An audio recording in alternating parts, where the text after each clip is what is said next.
Now, one of the possible aspects of the coronavirus, another cause for concern, is an impact on the high street. Thousands of jobs are at risk, so we're told by today's Times, as some of the high street's best-known retailers face administration. Others prepare to close swathes of their stores permanently. Debenhams, the department stores chain, and Cath Kidston, the floral fashion brand, are set to file for administration as the coronavirus shutdown causes carnage in an industry already struggling with high business rates and online competition. Now let's speak to somebody that knows. Top retail expert Kate Hardcastle MBE joins us on the line. Kate, welcome to Talk Radio. Thanks. Hi. Well, look, I mean, here's the problem with this discussion about the high street. It was already in crisis pre-corona, wasn't it? Absolutely. It's been a decade of change. We've seen a huge evolvement, lots of detail behind it all, but the main reasons: we've moved as consumers to online shopping.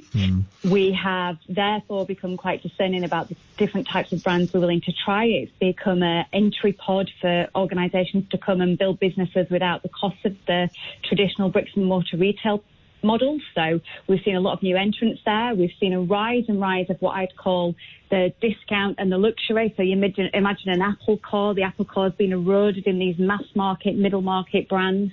And it's been incredibly challenging times as we move to people who buy more experiences than material goods. And many of us are seeing changes in our lives with financial challenges where we've decided that we're just going to try cut back. All of that's led to the evolvement of our high streets, the evolvement of the way we shop.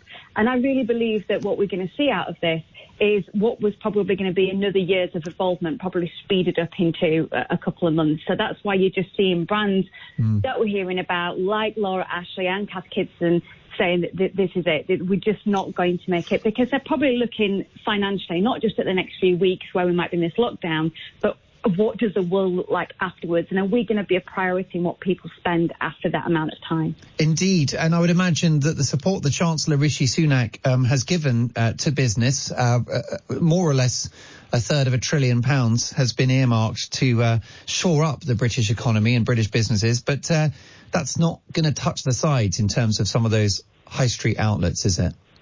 Well, there's the finances, and then there's this just general strategy. And if it's strategically flawed, there's challenges. If there isn't a way to be able to safeguard it. So if we think about like a brand such as WH Smith that's gone to raise finance, and we've heard about that over the last couple of days, they've got a very clear model. They have very much saturated the travel marketplace. They've got services in hospitals, they've got post offices in their high street stores, and whatever you might think of how inventive and exciting it is as a retail brand, that travel model's really served them well because we're on the move a lot more and they've always got a brand. And where else can you get a big Yorkie?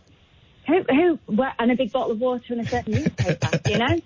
But in all seriousness, we love these brands, don't we, Kate Hardcastle? We have a national emotional attachment to John Lewis and Debenhams and, whoever, Sainsbury's, Marks and Spencer's, you name it. The brands on the high street are part of the culture, the society in which we live. And some of them are going for hundreds of years. Yeah. But did you have an emotional attachment to BHS? Did you go there with your grand well, cup of tea and a slice I of used cake? to like their socks because they had these socks which are quite loose at the top. Otherwise, I get a bit itchy. So is that too much information? I think it might be. But in all seriousness, Kate, I've gone too far. But it's obviously the bottom line is that if you see a death in the high street, then that has an impact on the community, doesn't it? It affects the retail around it because a lot of these big stores are footfall drivers. It will affect that town and city centre. We've seen a lot of ghost towns that haven't been reinvested in and they've lost a major stakeholder. We can't ever forget that every time we talk about a brand, for instance, Debenhams, there's 20,000 workers involved with that organisation. That's 20,000 households that will be impacted. And I absolutely know what the shop floor is like and all of those front of house services where you work so hard for these brands and you don't want to hear your brand decried on air. But we've got to look at the strategy. The businesses that are going to survive are going to be the fittest, the healthiest, the ready to go.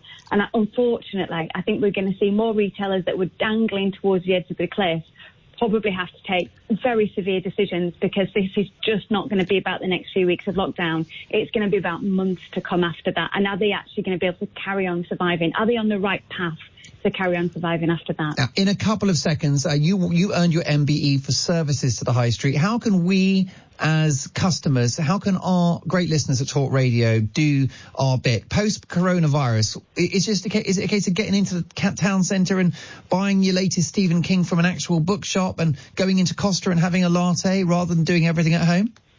For me, it's about living your independent, because we give 20% back of all our time to helping free of charge all the micro businesses that actually have been the ones that have come to the saving grace of many of us with having the products, having the food, and actually serving and putting back into the community. So if you're going to support any brand, support your local one. Right, so post-corona, get down to the high street. Not now, by the way, stay home, listen to Talk Radio. Stay home. But post-corona, get down there, do your shopping. It might cost you, 50p more here and 50p there, but maybe it's worth it. Otherwise, we'll lose so much into the bargain. Kate Hardcastle MBE, thank you so much for joining us on Talk Radio.